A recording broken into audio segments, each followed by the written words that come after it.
Our chapter we are discussing today is chapter 12 on creating the multicultural school.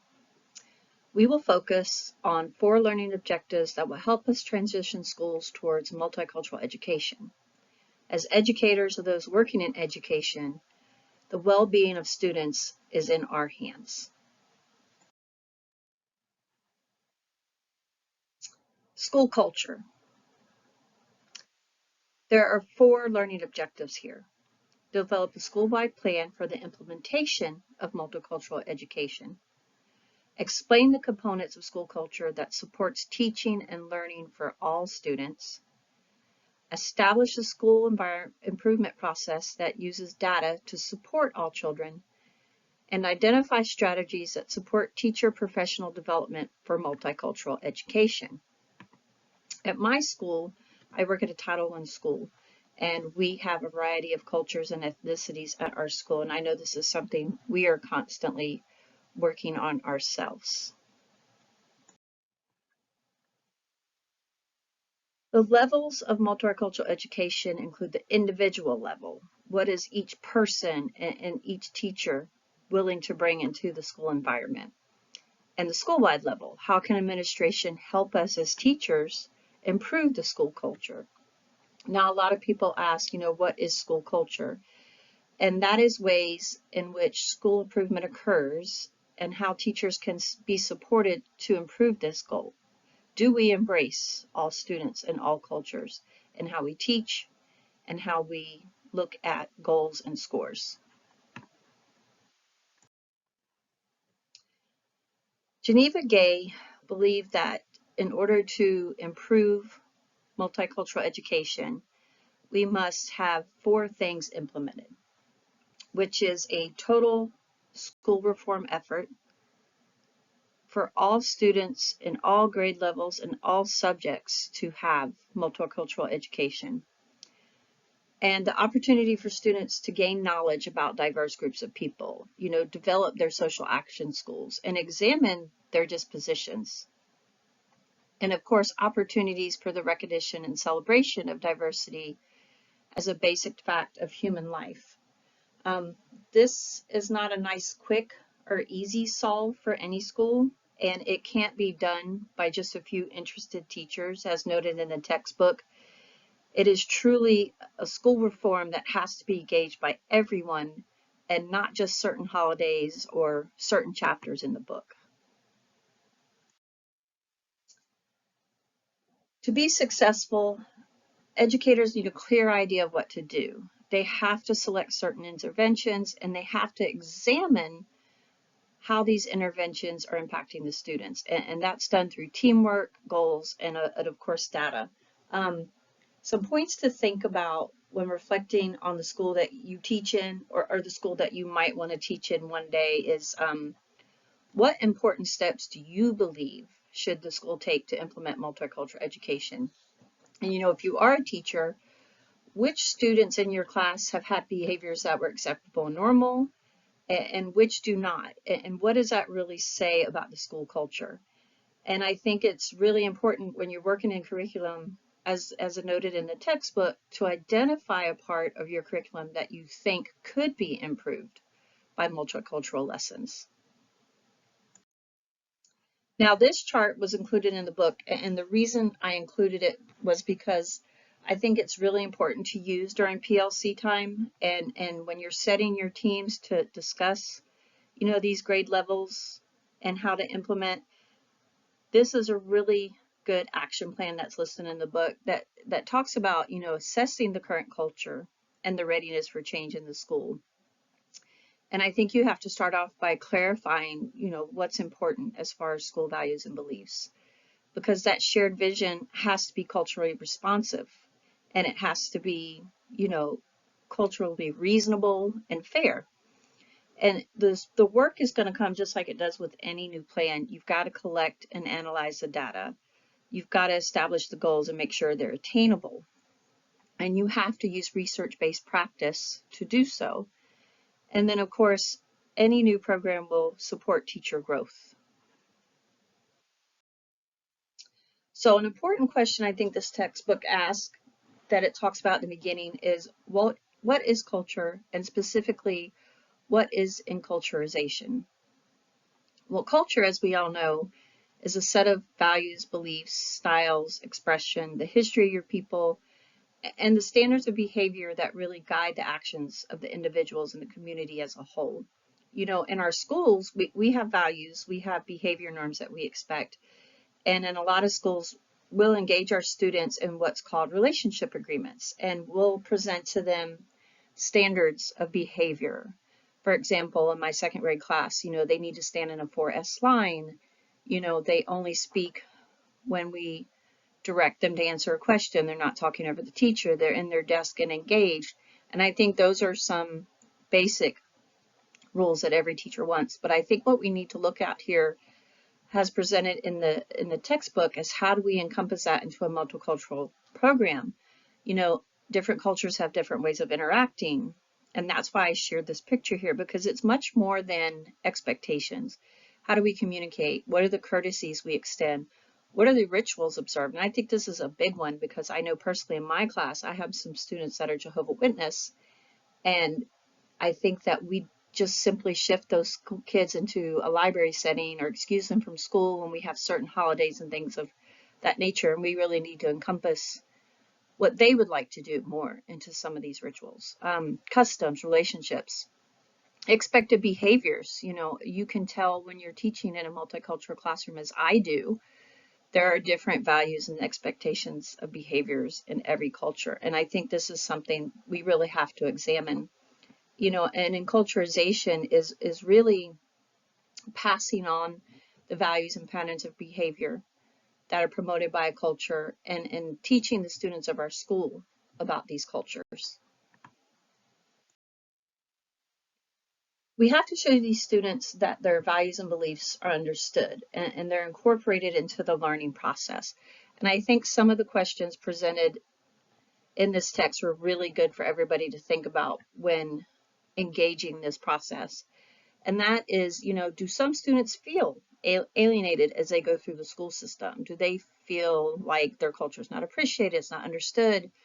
You know, they're encouraged not to speak their native language and really just more so engage in the second language that they're learning in English. Is this diversity there, and is positive integration being nurtured in your personal teaching in the school? And then lastly, does the school culture have certain groups that work in isolation? You know, do a lot of children tend to migrate towards their group and they're not really socializing in the rest of the school? You know, is there database decision making on all of our decisions, or a lot of the decisions about data made by one group of administrators? And I think these are really important questions that the text starts off on in engaging in this diversity program. Now, many schools have a focus on central learning skills and monitor student program, and they have staff development days that they use. And a lot of the staff development is centered on learning standards. But this textbook asks, you know, is there salient parent involvement? Have we done more to reach that parent other than teacher conference nights? Have we stepped out into the community? Have we really examined our multicultural instruction? And I think the audit we have to do in the beginning is noted in this chapter when it talks about cultural differences. Are linguistic differences viewed positively or negatively? You know, I know a lot of teachers will get students in their class where English is not the first language, and that's seen as a challenge into teaching that child the curriculum. And perhaps if we take a more positive point of view on the linguistic differences, we can create just a new culture there. And two, we know all students learn differently. And as teachers, you'll be told about differentiating your instruction if you're not already a teacher. But the question I think that is really interestingly posed in this chapter is there enough time for differentiated instruction? Is there enough time? You know, you're teaching a whole class these days of somewhere from 20, 25 kids, and you have those students that need differentiated instruction. Is there enough time in your day to do so? And I think that's a really important question that educators and administration need to look at that's presented in this chapter. You know, most schools focus on different countries and cultures in kind of like sporadic moments. You know, there's holidays where at Christmas, you know, my school do Christmas around the world. And it's 1 week where we teach about the holiday tradition in different cultures. And of course, there's history. You know, we celebrate Black History Month, Hispanic Heritage. But is there enough culture in the teaching process throughout the whole school year? And I think this is one of my favorite questions in this chapter. Is there enough culture in the teaching process throughout the whole school year? Do we do a couple activities on Black History Month? Do we just highlight the heroes? And are we then just moving on to the next history lesson? How do we take this multicultural idea and lean more towards a student-centered approach? And I think this really is a goal of student-centered learning that we talk about. And the last question asked in this chapter is, what are the changes and expectations of teachers and administration to this effort? You know, what do we have to do as educators? What are our common goals? What are the expectations to meet those goals? This talks about the inner reality, and I think this is a really interesting topic in this book, because in order to even begin this discussion, the author notes that we really have to first see really if what we have is there to start this discussion and implement this plan. Like, are all teachers on board, or is this where we're going to have 3 teachers on a committee that drive this whole program and not everyone's involved? And this part of the chapter really talks about examining the school culture. Is it going to illuminate if all teacher and all staff feel that multicultural education is important? It can highlight certain beliefs, norms, and improvements that we have to change. Do we have anti-bias policies that have been established that people of different cultures are not considered in and not even aware of? Are we not aware that our policies can come across as, you know, bias? Have we put anti-bias policies in place? And I think that's really examining the wording and where we're going. And then the last part that I think was really interesting is that it talked about reviewing the budget and how resources are delegated from the budget that can really reflect a school's culture. And I think that's something that schools might not always consider, because, you know, we're talking about, well, we need budget to improve this in the school, or we need more resources to get more desk in, new desk in. And I think that that's probably going to be a big challenge that this chapter notes is, you know, how do we look at the budget? And are we considering school culture when we designate the budget? Because as it's noted in this chapter, all of this has to be addressed before you can begin a successful start of a multicultural program.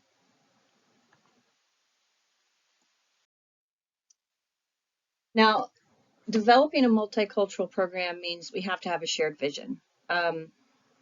You know, developing the relationships of teachers, students, administrators, all staff, any staff that works anywhere in the school, parents, and even other community members, will reflect in a dialogue that really shows us what's meaningful and what matters for a multicultural shared vision. And, you know, this is going to be a never-ending process. It's going to change just as the dynamics of our community change. So I think some of the questions brought forward by the author in the book are really important. You know, how does your school look? How are your classrooms set up? Most of us don't think about that. We think about the convenience of the space or how we're decorating. Which student successes are celebrated and how are they celebrated? You know, are we only celebrating highest test scores? You know, what are we celebrating? What is on the halls and in the hallways? You know, is it just a bunch of posters about, you know, listen to the rules, be quiet in the hallway, respect each other? Like, are we giving enough of a multicultural message?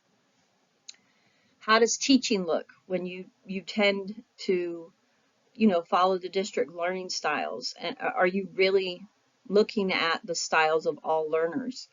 How does curriculum look when you use content that respects culture? I mean, have we thought about that when it comes to math and science? I know that's easier with literature and perhaps history, but have we looked like that, what that would look like in all of our curriculum? How does assessment look when you report diverse learners? This chapter really talks about not just breaking students down into African American, Hispanic, white, boy, girl. It really looking at the content of all culture. How are you measuring the success? Are you just using test data? If you want to establish this culture for deeper learning, what does that look like in your school? And this chapter really talks about really needing that shared vision in the beginning before you even get started.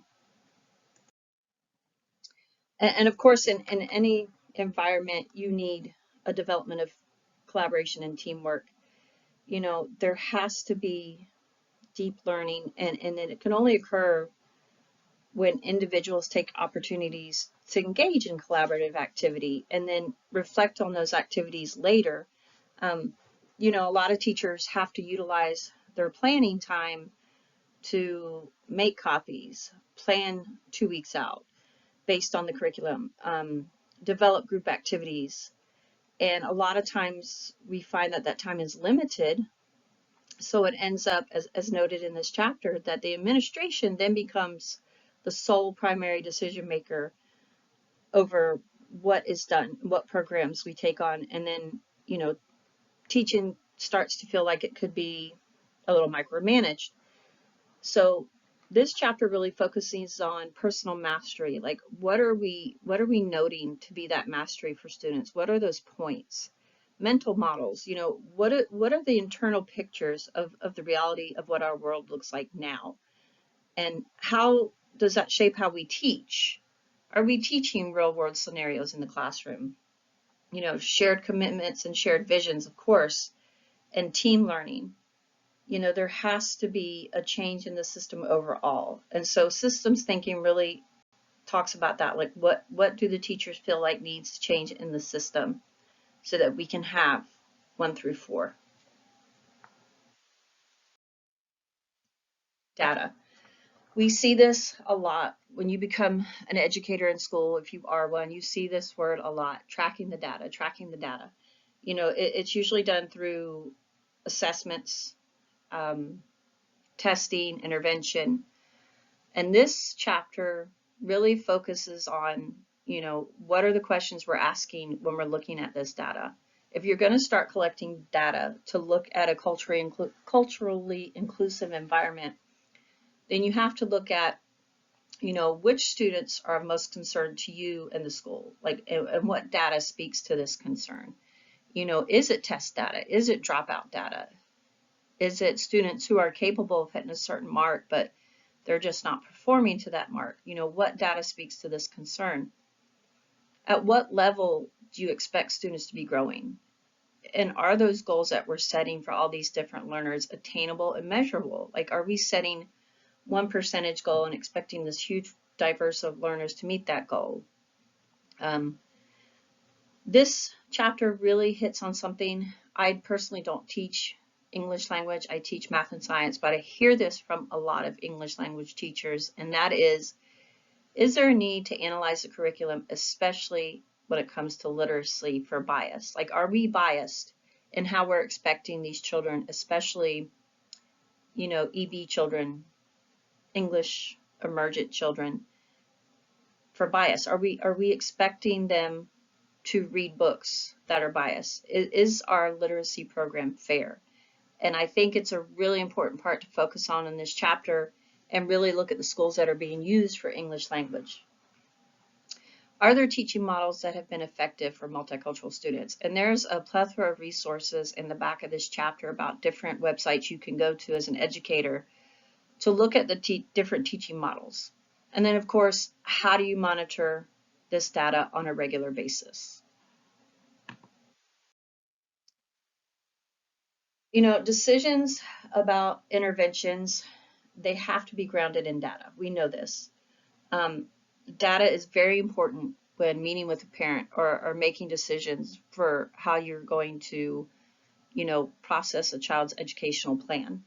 And Bernhardt published 4 types of data that he thinks should be useful that they talk about in this chapter. And one is demographics. And enrollment, attendance, dropout rates, more than just test scores. And he feels that we must look at this by not just gender, but also ethnicity, socioeconomic status, and language proficiency. I know that at some schools there are programs where the child's placed on levels of English language proficiency. And you'll see data pulled on gender and race, but you don't see a lot of that data considered. I think really more time to consider how that affects that child's education and certainly socioeconomic status. Perceptions, this chapter talks about perceptions. What are the attitudes, beliefs, observations, and not just of students, but this chapter talks about of teachers and parents as well. And of course, evidence of student learning, how are we measuring that? And school process, how are we communicating this to the community and to the parents? Teacher observations are something that really should be integrated more into the area of standardized tests and assessments according to Bernhardt. And that's more so, what is that teacher seeing in that student day to day? So there's a great deal to this part. So this slide's going to be a little long, but I think this is one of the most important starting parts in this chapter. And that is setting the goals for multicultural education. Because before you can engage a new project, you have to set goals. We set goals for our kids. We have to set goals for ourselves. So staff composition, has your school set up ways to recruit and maintain staff from various racial and ethnic groups? Are there procedures in place to examine the attitudes, perceptions, beliefs, and behaviors of the staff to ensure that they are indeed multiculturally sensitive? 2, formalized curriculum. This chapter talks about, is the curriculum rigorous for all students? Can they take this curriculum and function successfully in different cultural environments? Is it reflective of all cultures or only during the holidays?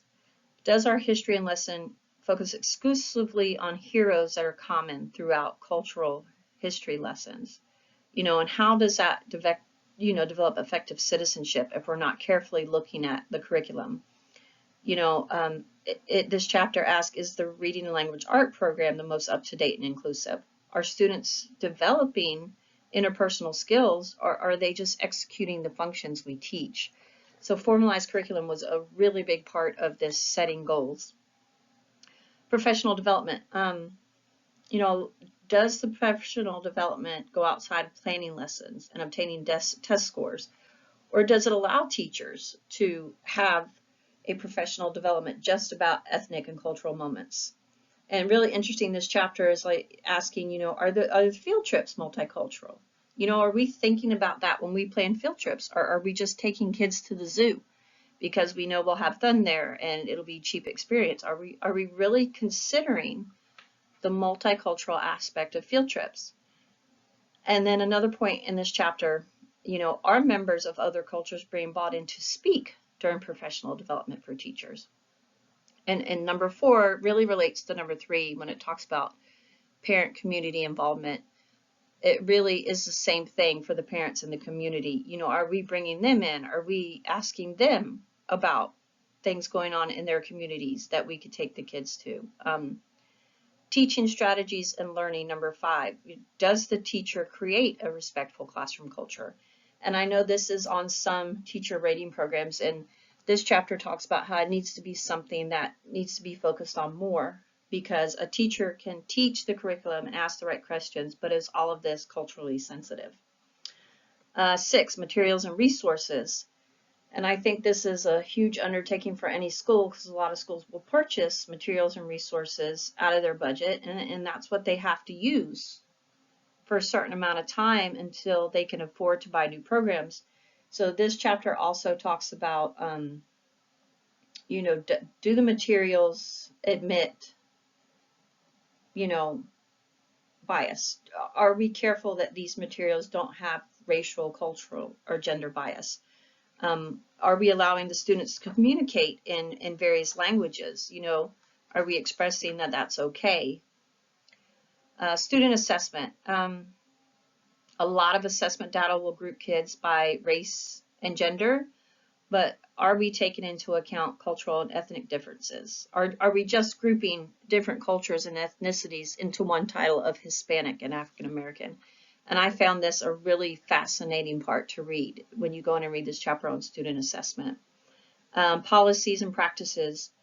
Do we accommodate various patterns, learning styles, and cultures when we establish our policies and practices? And then, of course, program evaluation.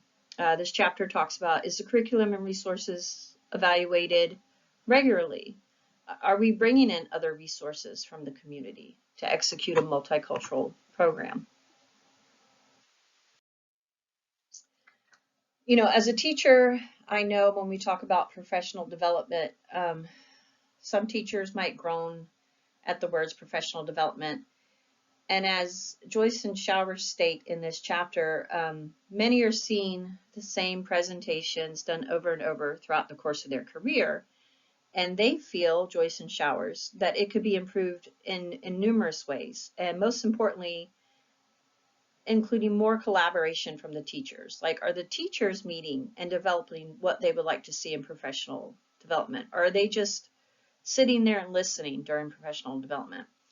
This chapter talks about teachers being the ones to identify the learning gaps and being the ones on a committee to design the professional learning to close those gaps.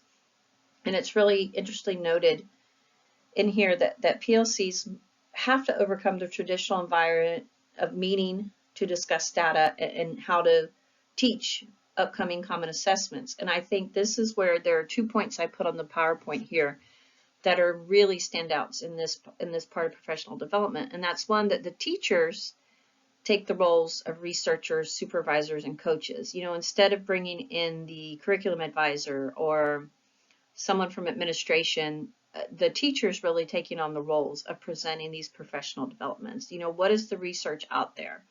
You know, how can we coach new teachers and other teachers?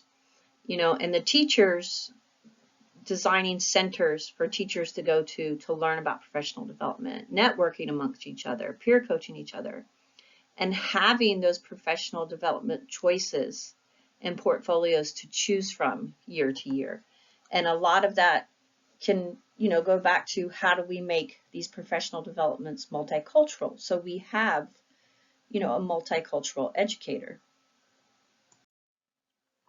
There's a case study in here, and it was part of the extra reading in the chapter, but I think it's a very important part to talk about in this chapter, because there was a school, Enfield Middle School. It was a new school, average Caucasian community with a little mixed minority in, and it had a lot of success, great ratings, and a lot of these kids went off to college and had great, you know, college success. So a lot of people started moving into this neighborhood for this school. And it wasn't that students who couldn't perform to those standards were moving in. It was that the school didn't know how to address all these different people from different cultures and backgrounds moving in. Sort of instead of saying, oh, you know, for example, all these Californians are now coming to Texas, that's the problem, or, you know, the neighborhood's changing. This school said, what's happening? Why are the scores on science, ELAR, and math dropping? Why do some students not feel included in our environment? And so they took on the process of how do we develop a multicultural education plan to support all of these students moving into our neighborhood. So on the next few slides, I want to discuss you know, some of the things that they brought in that I think are great examples in this chapter. So what changed in this school? So one thing that changed was meaning. You know, they felt like that students needed to be learning more in a social context. And they did what's called experimental learning. And I'll talk about some of those programs on another slide. But they wanted the students to be able to make connections to the real world that was developing around them in the changing neighborhood. And they wanted them to be able to go out into the community and have the social interaction needed with this multicultural knowledge. You know, so they did go in and look at dynamic and creative and exploratory environments and added to the existing curriculum how they could have, you know, more social interaction, more real life learning experiences. And through this, the teachers were sent to multicultural education professional learning, but it included teachers who were experts in multicultural education from other universities. It included members of nonprofits that addressed different cultures and environments. It brought in different community members and even other teachers from other culturally diverse districts to come in and lead these professional developments. Too many teachers felt like the students were falling through the cracks. So this school went in and it made a change towards education and equity, and not just, well, why aren't these kids performing like everybody else should? So the school created what's talked about in this chapter, diversity project goals. And one is, building self-esteem, confidence, and trust in students. And if students feel like their differences are being acknowledged, then we are going to build that self-esteem, confidence, and trust. And developing positive relationships started with the students noticing that the staff was indeed trying to make changes to be a more inclusive environment. And in doing so, they wanted to improve student achievement and communication. So the tools that were used that are recommended in this chapter in order to implement these diversity project goals were observation of student interactions, really watching how the students are interacting with each other in class, in groups, at recess, at lunch. Like, are some students isolated? This one I really think, number 2, I like a lot because I haven't seen this one before and I want to do more research on it, but attitudinal surveys. How is everyone feeling? What is the climate, the attitude in the air at the school? Document reviews. Is anything biased in what we're presenting? And then, of course, as you're moving along in diversity projects, reviewing the student work. How are the changes they were making improving the student work? These are 2 of the projects that were talked about in the class that I think really shows the results of starting the process towards a multicultural education, because I think it's a never-ending process. One was done with a 6th grade class called Invention Convention. And what they did is they had these group of students really create their own inventions. And then what they did after was they said, okay, well, how would being a minority impact your ability to get your invention out there? What hurdles would you find? And then they started to study a lot more minority, what's the word I'm looking for? Inventors that existed that they weren't aware of. And then the 8th grade class, I think, was really fascinating because it was called Race to the Sea. And what they did is it started off as a science project where loggerhead turtles, they're going extinct. So the students worked to build trust walks where they talked about what could be added to this community of loggerhead turtles to avoid extinction.